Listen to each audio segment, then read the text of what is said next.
राजस्थान में उपचुनाव को लेकर सियासी पारा हाई हो चुका है। 5 सीटों पर होने वाले उपचुनाव में झुंझुनू, दौसा, चौरासी, देवली, उनियारा और खींवसर सीट शामिल हैं। आज बात करेंगे उन 2 सीटों की जहां क्षेत्रीय पार्टियों ने बीजेपी कांग्रेस की धड़कनें बढ़ा रखी हैं। और ये 2 सीट हैं खींवसर और चौरासी। यहां 2018 के विधानसभा चुनाव से उदय करने वाली आरएलपी और बीटीपी से टूटकर बनी बीएपी का दबदबा कायम है। देखिए रिपोर्ट। राजस्थान में लोकसभा चुनाव के बाद एक बार फिर सियासी रण शुरू हो चुका है और ये रण विधानसभा उपचुनाव का है। उपचुनाव में कांग्रेस के सामने अपने विधायकों की सीट बचाने की चुनौती है, तो बीजेपी की कोशिश उपचुनाव में कमजोर परफॉर्मेंस का ट्रेंड तोड़ने की। लेकिन इस बार बराबर की टक्कर में आरएलपी और बीएपी भी खड़ी है। खींवसर सीट से विधायक रहे आरएलपी के हनुमान बेनीवाल के सांसद चुने जाने के चलते खाली हुई। सांसद बनने के बाद 84 सीट से बाप की राजकुमार रोत ने भी विधायक से इस्तीफा दे दिया। ये दोनों ऐसी सीट हैं जो देश की दोनों शीर्ष पार्टी भाजपा और कांग्रेस के लिए टेंशन से कम नहीं है।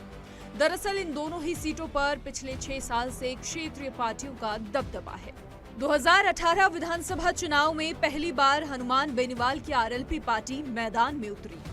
पार्टी सुप्रीमो बेनीवाल खुद खींवसर से चुनाव लड़े और विधायक बने। इसके बाद लोकसभा चुनाव 2019 में हनुमान बेनीवाल बीजेपी से गठबंधन कर आरएलपी उम्मीदवार के तौर पर नागौर से चुनाव लड़े और सांसद बने। ऐसे में खींवसर सीट पर उपचुनाव हुए। इसमें भी आरएलपी ने बाजी मारी और हनुमान बेनीवाल के भाई नारायण बेनीवाल विधायक बने। साल 2023 के विधानसभा चुनाव में बेनीवाल ने फिर खींवसर से चुनाव लड़ा और विधायक बने। इसके बाद लोकसभा चुनाव 2024 में बेनीवाल की आरएलपी कांग्रेस के इंडिया अलायंस का हिस्सा बनी। आरएलपी के हनुमान बेनीवाल ने नागौर से इंडिया गठबंधन का प्रत्याशी बन चुनाव जीता। अब सांसद बनने के बाद एक बार फिर बेनीवाल ने विधायक पद से इस्तीफा दे दिया है। इसमें खींवसर सीट पर विधानसभा उपचुनाव होना है और बेनीवाल ने दावा किया है कि एक बार फिर आरएलपी ही जीतेगी। बेनीवाल ने कहा, अगर कांग्रेस गठबंधन नहीं करेगी तो भी फर्क नहीं पड़ेगा और वो जीतेंगे। कांग्रेस का ट्रेडिशनल वोट बैंक रहा आदिवासी अंचल भी कांग्रेस के हाथ से निकलता जा रहा है।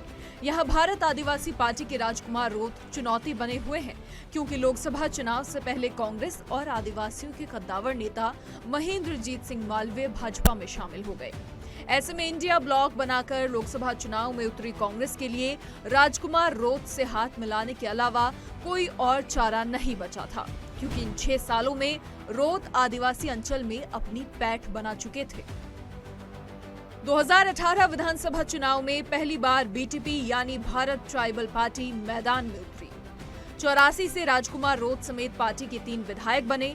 लेकिन 2023 विधानसभा चुनाव से पहले पार्टी में फूट पड़ी और 2 फाड़ हो गए।